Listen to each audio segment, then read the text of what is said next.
Self-doubt wins when you do nothing about it. It keeps you stuck and it holds you back from taking risks or chasing your dreams. But the only way to reclaim your power and your peace of mind is by taking action that pushes you forward. And that's what we're talking about today. You don't overcome self-doubt by hoping it will just disappear or by trying to think your way out of it. You overcome self-doubt by acting in spite of it. And in this episode of Let's Talk About Mental Health, I'm going to show you how to do exactly that. So let's talk about overcoming self-doubt, because conquering self-doubt isn't about feeling ready, it's about learning to move anyway. Self-doubt is a completely normal part of life, but it becomes a major problem if and when it keeps you stuck or it stops you from growing. The cost of not addressing your self-doubt is incredibly high, far too high, because not only does it affect your mental health and your emotional well-being, it has a massive impact on your entire life, not just one or two parts. By the way, I'm Jeremy Godwin, and I make better mental health simple. I'm a counselor and writer, and I went through a total breakdown that led to years of severe depression and anxiety, and I struggled to find the kind of tools I really needed back then, so now I create them. I share no-nonsense, practical advice that's based on quality research and real experience of what actually works. So this episode is all about self-doubt, and the thing that you need to consider up front is that self-doubt doesn't just hold you back from achieving your dreams. It eats away at your peace of mind, your self-trust, and your mental health every single day, and in pretty much every single area of your life. You might not even realize just how much it's costing you, but if you don't learn how to manage self-doubt, it will eventually take over your entire life and control it. But the good news is that once you understand what's really going on underneath self-doubt, that's when you can finally start to take back control. So why is self-doubt so convincing, even when deep down you know you're capable of so much more? Well, let's talk about what self-doubt means and what it doesn't. Self-doubt is when you question yourself and start to feel as though you're not good enough or that you can't trust your own decisions. And really, self-doubt is just fear in disguise. It's not an accurate reflection of reality, but what it is your insecurities and your fears manifesting themselves in a very specific type of way. Self-doubt ultimately is a protection mechanism. It's your brain trying to keep you safe by avoiding risk or potential pain. But here's the thing. The danger it's protecting you from often isn't real. It's imagined or exaggerated. Your brain sees things that are outside of its comfort zone as being potentially threatening because they're unfamiliar. And when your brain's trying to protect you, unfamiliar often equals unsafe. And so that's where learning to recognize self-doubt if and when it rears its ugly little head is so essential, because doing that means knowing what's happening when self-doubt actually shows up and then being able to reframe it. Because what if self-doubt isn't actually trying to stop you? It's trying to teach you something. Well, the thing you need to consider is that self-doubt generally shows up in three major ways: as internalized criticism, as unrealistic expectations, and as fear of failure or judgment. So let's talk about those for a minute. First, let's discuss internalized criticism. So this is when that critical voice in your head decides that it has a negative opinion on practically everything you do and say and think. And all it wants to do is insult you and read you to filth like it's a Bianca Del Rio impersonator. It often stems from things that you were told growing up, whether that's from your parents, from teachers, or by anyone who made you feel like you just weren't good enough. Not only is self-doubt critical, it's also unforgiving. Even if you just mess up once, instead of recognizing that every mistake is a learning opportunity, that voice kicks in and it starts saying things like, oh, I knew I'd fail, or I'm completely useless. And it often doesn't say that just once, it says it on repeat. So when you're hearing those things over and over and over again, eventually it really starts to stick and you think, well, okay, maybe. So, for example, perhaps you forgot to follow up on an email and immediately the thought pops into your head, I'm so disorganized, I always screw things up. Now, that always is a really strong judgment statement. And that's not just a random thought that has popped up out of nowhere. I would wager good money that that is a thought that you have had more than once in that example. That there have been these kinds of thought processes where you think time and time again, I am not good at things. I make mistakes very often. I'm so disorganized. And those thoughts, that voice, it stems from somewhere. It usually stems from somewhere deep in your past or just messages that you have taken on about yourself over time. The thing is that the voice probably isn't even true. I mean, very few people stuff up all the time. But because it's so familiar and so insistent and so loud, that makes it powerful.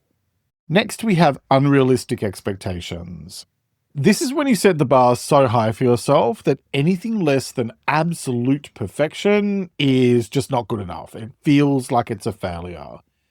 You could do something and it is 99.9% there. And other people look at it and think, wow, that's fantastic. Or they, give you great feedback about it. But all you can do is focus on the 0.1% where maybe you didn't dot an I, or you didn't cross a T, or you accidentally put something on a post in the slightly incorrect position. I'm speaking from personal experience. I've done that quite recently. This is where you expect yourself to be calm, confident, and capable 100% of the time. And anything less than absolute perfection triggers your self-doubts. It's the, well, if I can't do it perfectly, then I shouldn't do it at all mindset. For example, you might give a presentation and stumble over one sentence. And instead of seeing the big picture and listening to the positive feedback that you're receiving from lots and lots of different people, you find yourself just absolutely fixating on that one moment and chastising yourself for it, or even maybe punishing yourself for it. The thing is that with unrealistic expectations, self-doubt thrives here because perfection is completely impossible. But self-doubt keeps you chasing it anyway. And that brings me to the third way that self-doubt often shows up, and that's as a fear of failure or judgment. So this is when you hold yourself back, not because you can't do something, but because you're afraid of how it might look if you try and don't succeed.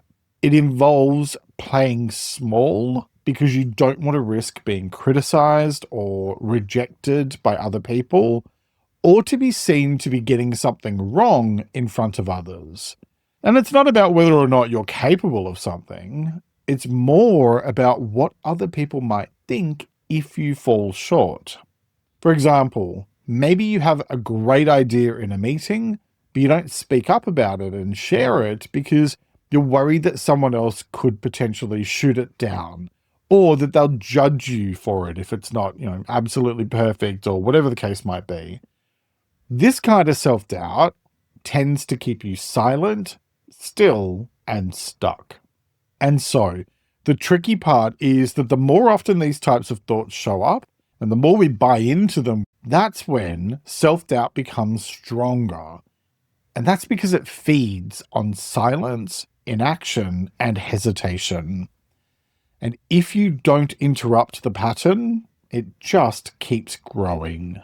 The longer you wait, the louder self-doubt gets. And that's because self-doubt grows in the dark.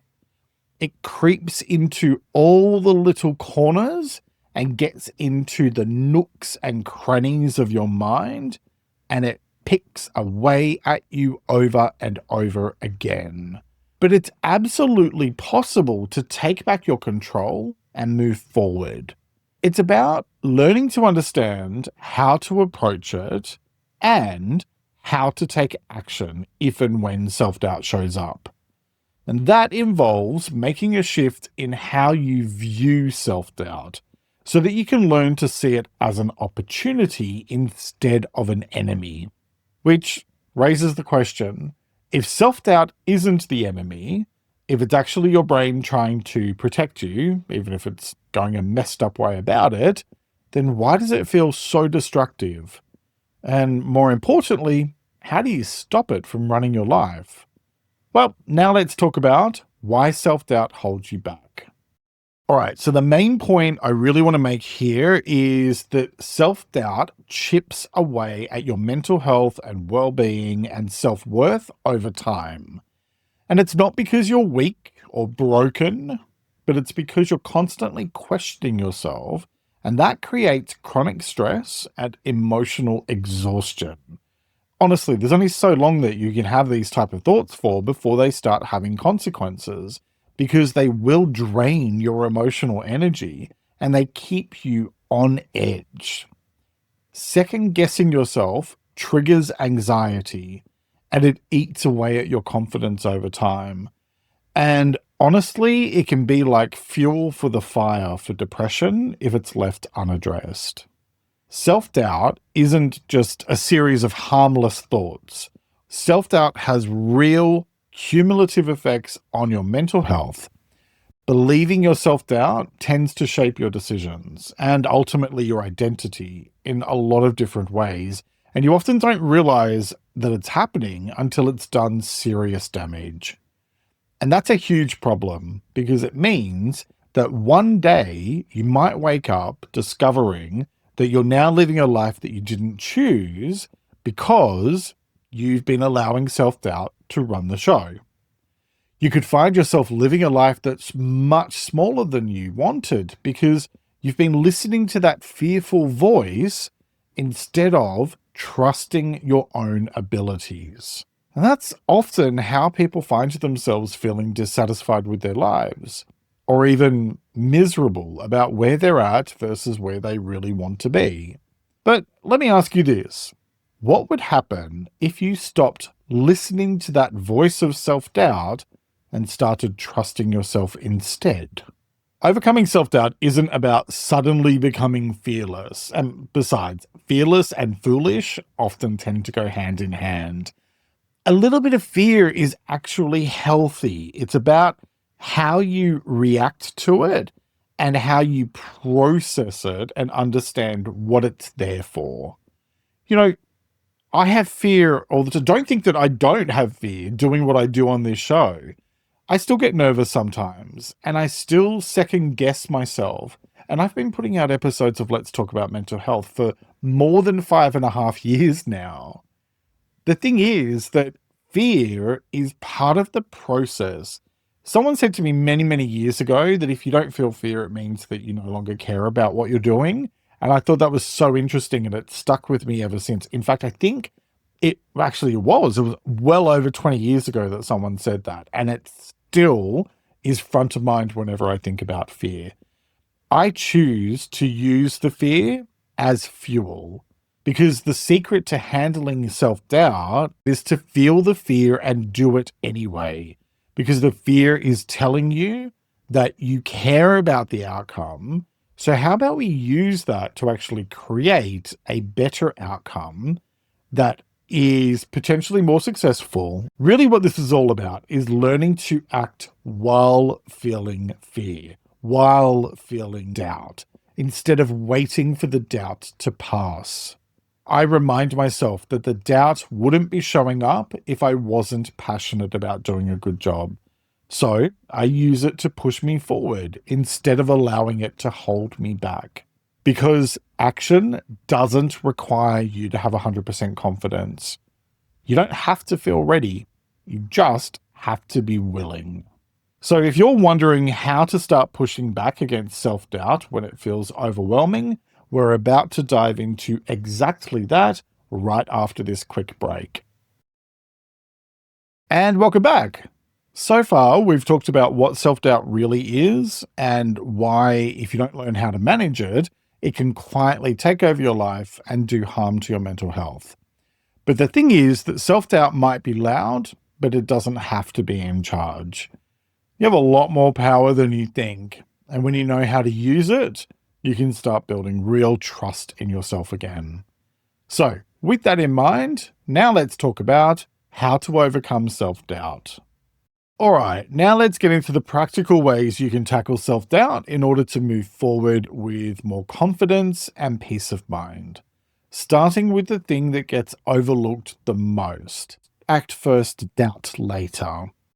The biggest thing you absolutely need to know about overcoming self doubt is this: waiting to feel confident before you act doesn't work, because you build your confidence by taking action. Your brain is always going to try to keep you safe, and it sees taking risks or pushing yourself out of your comfort zone as the most dangerous thing you can do after putting your head in the mouth of a hungry hippo.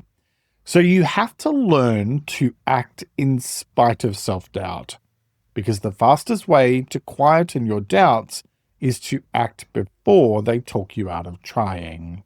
Doubt absolutely thrives on hesitation, and the longer you wait, the louder it gets.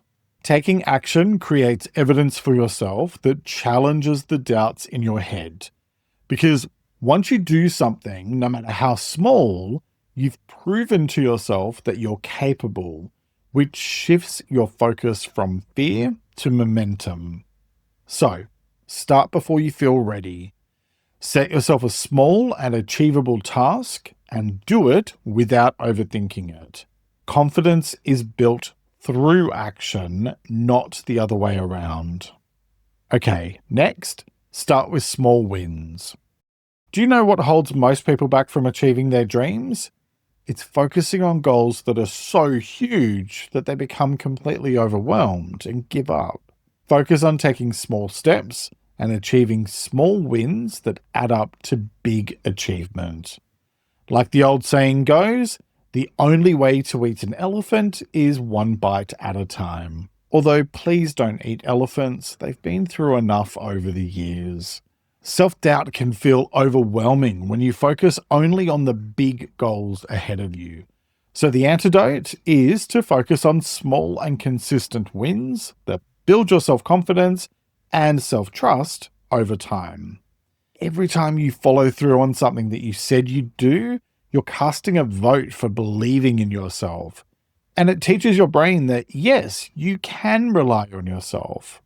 So you can do this by choosing one simple thing to complete today, something simple and achievable, and then doing it no matter what, and then doing something again tomorrow and the day after. Small steps add up over time to big results. All right, next, separate facts from feelings. One of the most effective ways to disarm your self-doubt is to challenge it logically. Just because you feel doubt, that doesn't mean you're incapable, because feelings are not facts. Self-doubt often distorts your thinking, and it makes things seem far worse than they actually are. So try asking yourself 2 quick questions whenever doubt shows up. What's the evidence for this thought? And what's the evidence against it? Often you'll find that your fear is based more on imagination than reality. Next, feel the fear and move anyway. Waiting until you feel fearless is a trap that keeps you stuck. Fear is normal when you're doing something new or important, and self-doubt is just fear dressed up in a different outfit. What matters here is giving yourself permission and encouragement to move forward even when it feels uncomfortable. Because if you're waiting for the discomfort to somehow disappear, then you'll be waiting for a very long time, and life will pass you by. This is about choosing to redefine fear as a companion, not a barrier. You can do that by acknowledging the fear, by saying something to yourself like, I'm scared and that's okay, and then taking one small step forward anyway. Every act of bravery, no matter how small, chips away at the power of doubt. Okay, next, change your environment. The environment around you in your life, like how you live and who you let have access to you, plays a massive role in how much self-doubt you experience. If you're constantly surrounded by negativity, criticism, or unsupportive influences, the self-doubt will flourish. So improve your living environment, which means removing things and people that reinforce your fears. Be selective about what and who you allow into your mind. Limit time with people who constantly criticize. Unfollow accounts that make you question yourself. And actively seek out encouragement and inspiration. Next, talk to yourself like someone you love. The way you speak to yourself matters so much more than you realize. Harsh self-talk strengthens doubt. Being kind and supportive to yourself weakens it. This creates a safer and more supportive emotional space inside yourself, which makes taking risks and stepping forward feel less terrifying. So you can do this by catching your inner dialogue when it turns harsh and deliberately choosing more compassionate words. You deserve to feel supported, and that starts and ends with how you treat yourself. Okay, next, visualize succeeding instead of failing. Self-doubt often comes with vivid mental images of everything going wrong. So, flip it. Visualizing success instead of failure helps to train your brain to associate action with positive outcomes rather than fear. Try taking 60 seconds each morning to imagine yourself succeeding at something you care about. See it, feel it, and notice how your energy shifts. Because whether you choose to pay more attention to the positive or to the negative, what you focus on is what you focus on. Next, prioritize progress, not perfection. Perfectionism and self-doubt are partners in crime.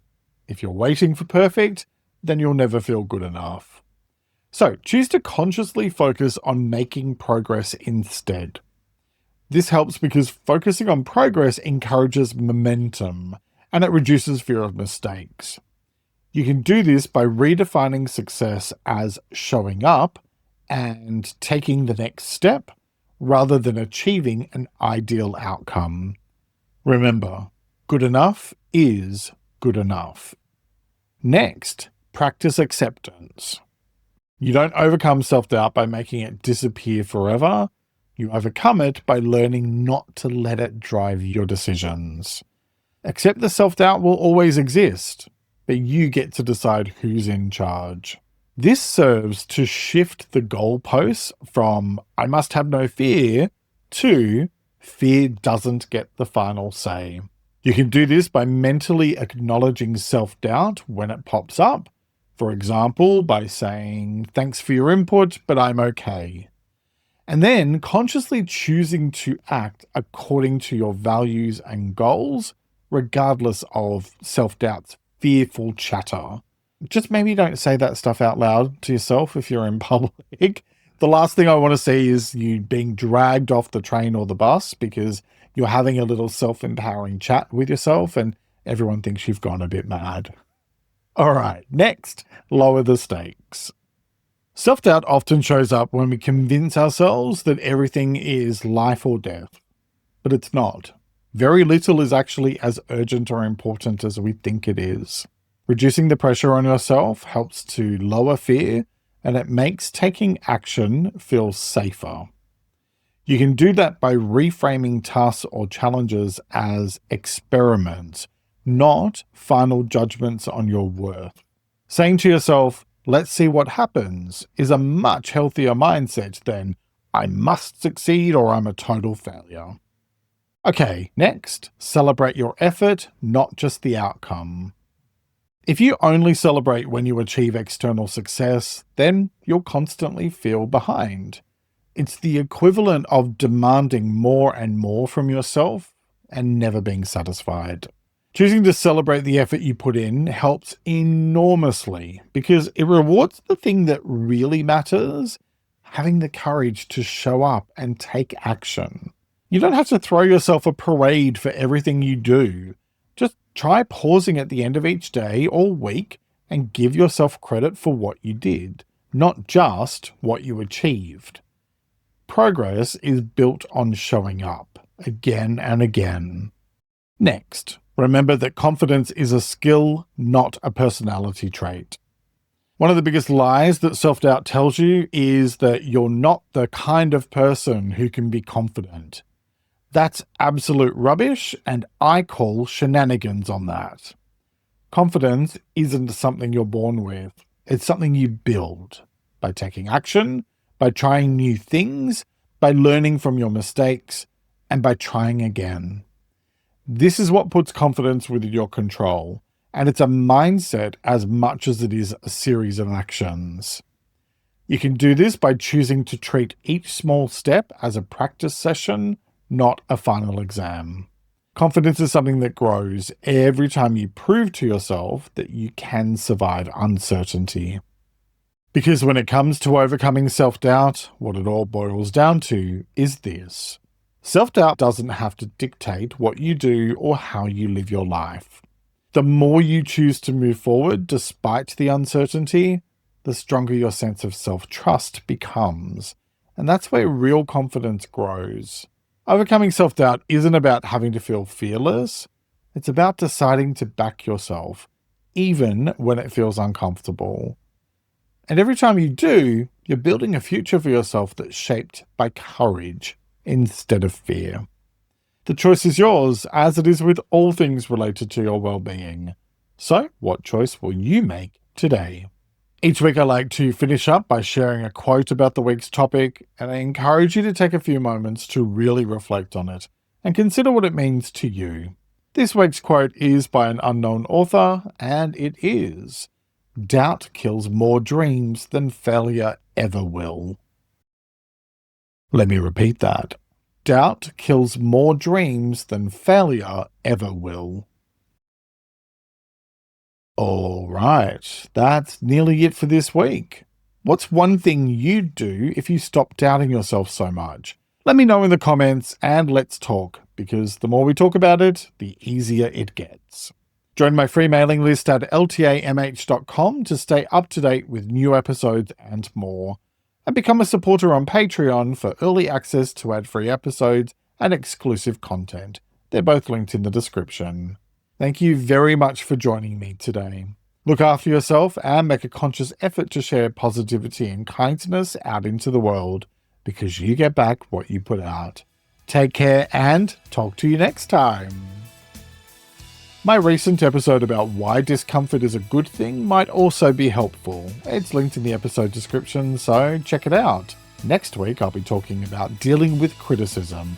Follow or subscribe so you never miss an episode, and have a fantastic week. Let's Talk About Mental Health is an independent program. Discover more at ltamh.com.